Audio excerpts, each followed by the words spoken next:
All right, it's 8:13 p.m. It's today. What I said, a year, 3 months, and 3 days, right? Done. And still no success to any avail. I want to start with a quote right now.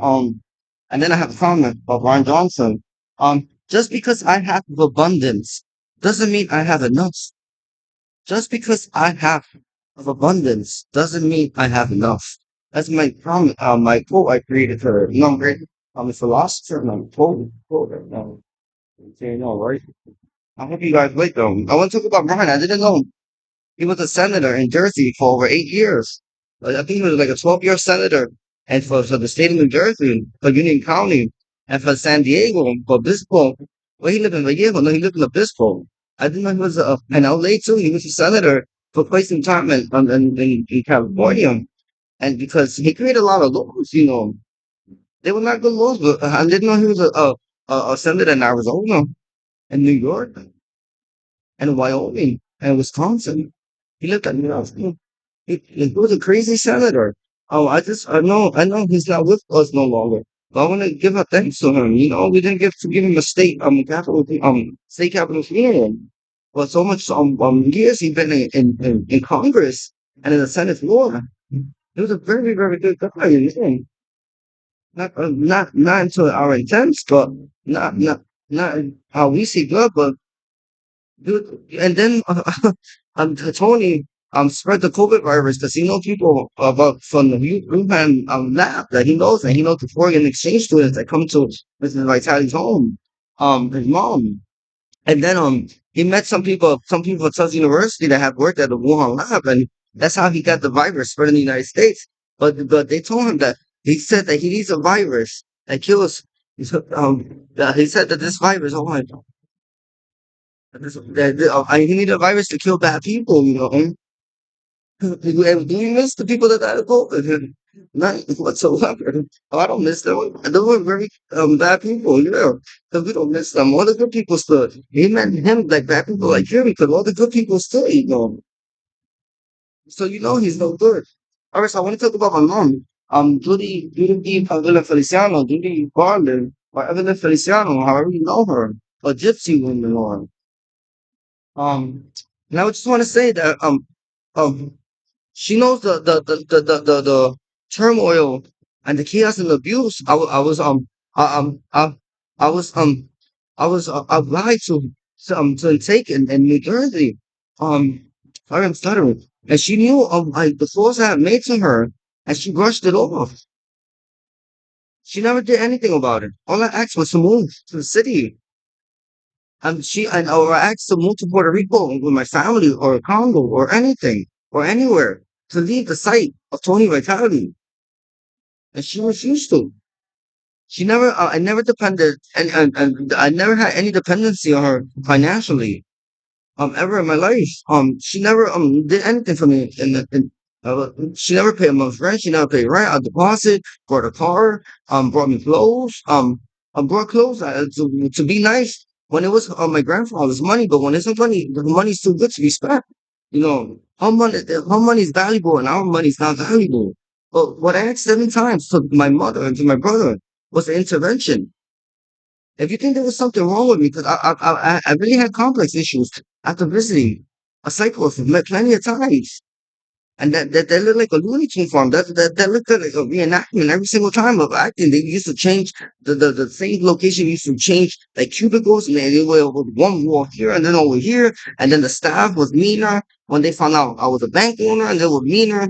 Like it was a very thing. Someone got was high, and they were supposed to release me that day, and I beat her up to the ground, and they didn't release me for another day.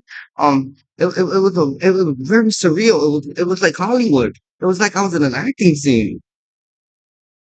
Trust me, I've been through a lot of pain. I've been through a lot of abuse, and some people sit there and they let watch me. Trust me, tried to starve me to death and dehydrate me at the same time, which I had the worst stomach virus. Trust me, I have been through a lot. I asked them, and they thought I was crazy for 7 times for intervention. And then when the last time, when the 12th time that I landed in the mental hospital, she hesitated. They took almost 4 months to release me because she kept saying that she had a cell. She was closing on the home and she couldn't take me in and everything. And then the lady figured out, Angel, she figured out they were abusing me to them.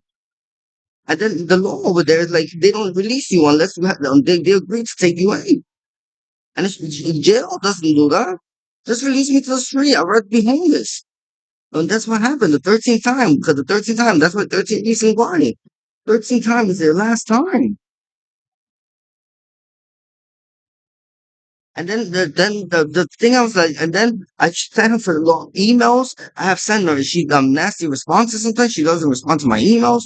I call her all the time during I was nursing for 13 months and 2 months. 2 days she has blocked me from her phone. Since March 7, 2011 to April 7, 2013. I have visited her. She has put a restraining order just for me being downstairs and knocking on her door. She has to call the cops and show me a slip that she has a restraining order. At one time in 2019, she filed official restraining order in 2022, 2023. Um, and then she thinks she's so smart that she's gonna keep sending me to psych wards in New York. I have paper trails of all my abuse in Jersey. I have emails. I have phone texts. I have the Department of Disability in the state and everybody in the state paper trails and everybody knows I'm being abused in New Jersey. So you have to mute, and the cops instantly knew you were abusing me. And then you're talking about you don't show them the full text messages. She had me the first time. I was waking up about to go buy a pack of cigarettes. That's all I had in my Bank of America account. And she immediately called the cops. And then she had cops in front of the door. Took some cops in the basement. That was the most traumatizing experience of my life. You don't understand. And cops in the back door of my townhome, my rental property. And so they were not gonna leave. So I had to get in the ambulance and get released like 12 hours later at 1 in the morning and spend my last $14 on the cab there. And she never answered the door, opened the door. I had to leave downtown and sit in the pizzeria home and follow the speed probably. I don't know what I did to eat. Just get a transaction. Um and then I come back the next day. And did she take me back the next? No, she didn't take me back the next day. Then the same thing happened, and I came the next day, and she called the cops again, and they sent me to the same hospital for psych evaluation again. And she did it on Thursday again. Not even- And then this was she was very abusive. I never seen so a lady so aggressive with a 911 button. A mother when I live in a different unit that she lives in.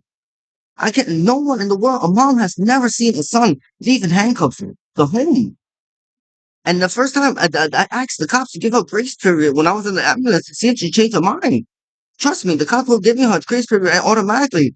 And the cops make sure the mom never sees it's not spiritual, but it's a common sense. Cops make sure the mom never sees the kid leave in handcuffs while she's sitting there screaming at me and telling me a crackhead and a drug addict and an abuser. And the second time that I hit her and I'm hitting her and everything while she has 6 cameras in the home. What's the proof? You saw me leaving in handcuffs. So you should leave tonight in handcuffs. You had no feelings when I've never seen that. I cried for you can ask doctors at my hospital that I own now, St. Barnabas Hospital, which is Bronx Blood Center Hospital. You can ask the staff that it was wonderful. But I cried for how long? 6 hours and 29 minutes, 39 minutes straight. I cried. That was the most hurtful thing in my life. That was the most abusive thing of my life. And she continued. And then she continued screaming. And she continued screaming in the balcony. And like a crazy lady, every single time she wants to lock me out, every time she's going to go somewhere to the hospital for her meetings, I have to stay in the street and then stay there shivering in the cold, hungry. I had to beg for food. No one wants to give me food. She had everybody trained not to even give me cigarettes or food stamps. They had everybody trained. It's like a military camp over there. Anyway, take care and have a great night.